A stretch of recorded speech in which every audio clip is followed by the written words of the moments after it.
అని చెప్పు దానికి. అరే మళ్ళా నువ్వు దానికే మాట్లాడతావేమే? నేనేమో వేసిందేం తప్పు లేదు. రుబాబ్ మాటలు మాట్లాడుతుంది, మొగనికి మర్రబడి మాట్లాడుతుంది. అట్లా మాట్లాడు అవసరమా? ఇప్పుడు ఇంట్లో మాట్లాడింది, రేపు నలుగురు ఉంటారు, నలుగురు ముంగడ కూడా గదే మాటలు వస్తాయి. ఆ మాటలు బంద్ చేసుకోవాలి. అవ్వగారిల్లు అవ్వగారిల్లు ఊకదే పాట. అయ్యో కొడుకా, అయ్యో నువ్వు నా కడుపులో పుట్టినవు కొడుకు అయితే వెనక సిరిగాని.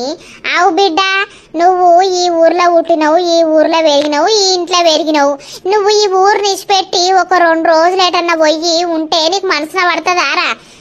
మళ్ళా ఈ ఇంటికి వచ్చేదాకా నీకు మనసున పట్టది.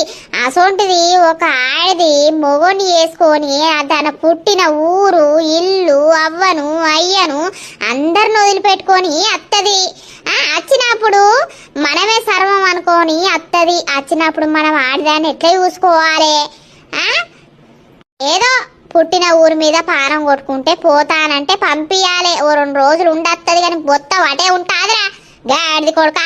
ఇగో అమ్మ, నువ్వు చెప్తానా? నేను కరెక్టే మాట్లాడినా, నేనేం కావాలని కొట్టలేదు. నన్ను ఒర్రియ కుర్రి. నువ్వు దానికి తప్పైందని చెప్పు. అవ్వగారింటికి పోతానంటే కొడతావురా బాడుకో. మరి పోయిరా ఓ 2 రోజులు అనత్తలేదా?